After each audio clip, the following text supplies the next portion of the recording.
Greetings everybody. This is a short video to give you an introduction to the concept that you've heard me allude to several times probably throughout this course or just in the writings around this course of the inner critic, the negative self-talk, the ego voice. I sometimes call it the mean crowd because there are actually multiple inner critics. So this is the I don't want to say voices because it's not a schizophrenia type thing, but when if I do use the term voices, it just is that self-talk that we hear in our heads. It's often not positive. It's saying things like, why should anybody listen to what you're saying? Or they're not going to understand your point of view in that meeting. Or don't try to go start that new business because you'll run out of money.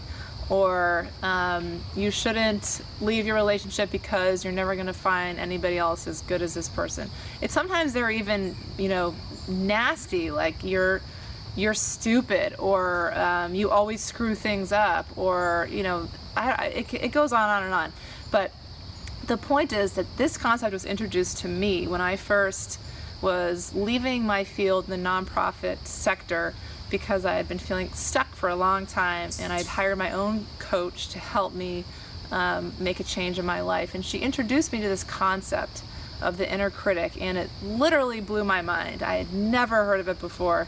I had heard of the ego concept from a Buddhist perspective, but it was always this kind of vague thing of like, okay, there's an ego, I know that's the self, but what does that mean? And until I really sat down and read about this inner critic concept and understood how it connects to something called limiting beliefs, I never had really understood how to get a handle on it and really grasp what it means in our lives. And it is, besides quieting the mind, the second most important thing that I do in this work. And this is not a video that's going to dive into it in depth because we just don't have the time, but I want to introduce it here to you now so you can kind of start to identify this voice and what it's saying to you and how you can start to separate from it. Or I should say voices, because there are multiple different versions that come up. So, and the way we can separate from it is literally by learning how to identify it and then notice when it's there. There's a tool you can use where you write a biography of this inner critic voice and a goodbye letter, and it's this incredible process of saying, emotionally saying, I no longer need you in my life, you're no longer serving me, and I ask you to step aside and let me take it from here. The thing is, it never really goes away. The negative self-talk, the mean crowd, I sometimes call them, because there's usually multiple inner critics. There's usually a pack leader that is, stronger at sometimes, and depending on what you're doing in your life. And then it changes, and it's a different one. But they never go away. They always are there. So there's Elizabeth Gilbert uses this wonderful analogy of you're in the car of life, and instead of having these inner critics sitting right on your, driving the car, sitting on your lap, grabbing the steering wheel where you're just sitting there, you want them to get in the back seat and stay in the back seat. And they might try to climb up in the front seat, and they might even try to grab the controls or tune the radio, but you're always going to be like, no, get in the back, get in the back. So that's a wonderful visual that has helped me a lot in my own life. So where did this come from? Well, another important concept is about limiting beliefs. So where did these inner critic voices come from? Usually it began when we were a child.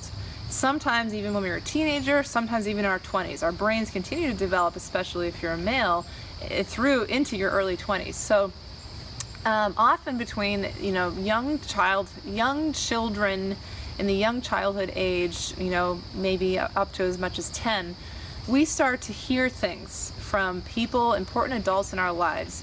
Often it's parents, sometimes it's teachers, sometimes it's coaches, sometimes another child, sometimes it's a sibling, but it's something that somebody says to us that sticks with us. And we don't even necessarily realize it's sticking with us, but it's in our subconscious, and it starts to affect us throughout our whole life. I heard this wonderful talk a couple weeks ago by Don Miguel Ruiz Jr., whose father, Don Miguel Ruiz, wrote the Four Agreements.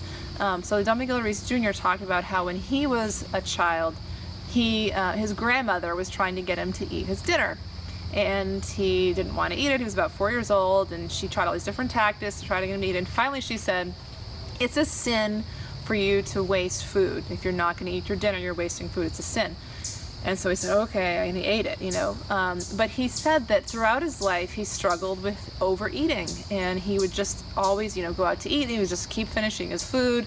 And then even if he was full, he would keep eating just so he didn't want to waste anything. And he was struggling with his weight, and he took him until he was 40 years old when he said he realized what had been happening, which is he had been carrying this one thing. His grandmother only said it one time to him for his whole life. And so until he really dug down deep, and he didn't even realize, he was subconscious, he didn't even realize it was from his grandmother, or he didn't even remember what she had said to him, but he did some work. Often writing is a really helpful way to do it. He did some work, he dug down, and he really kind of excavated and got to the root of this belief of his about eating. And what he had to do was say, thank you, Grandma, but this is no longer serving me. I know you were trying to protect me. I know you were trying to do what was best for me, keep me safe, keep me, healthy and growing, but this is no longer something I need in my life.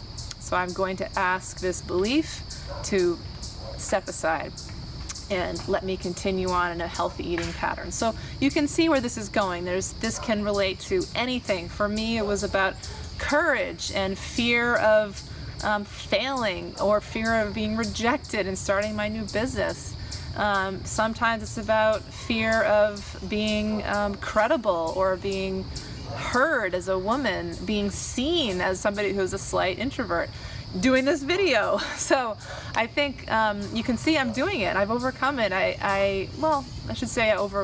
It's still there, but I've learned to get past it. And I just kind of say, all right, I see that you're there, and I'm just going to ask you to step aside, because guess what? I'm doing it anyway.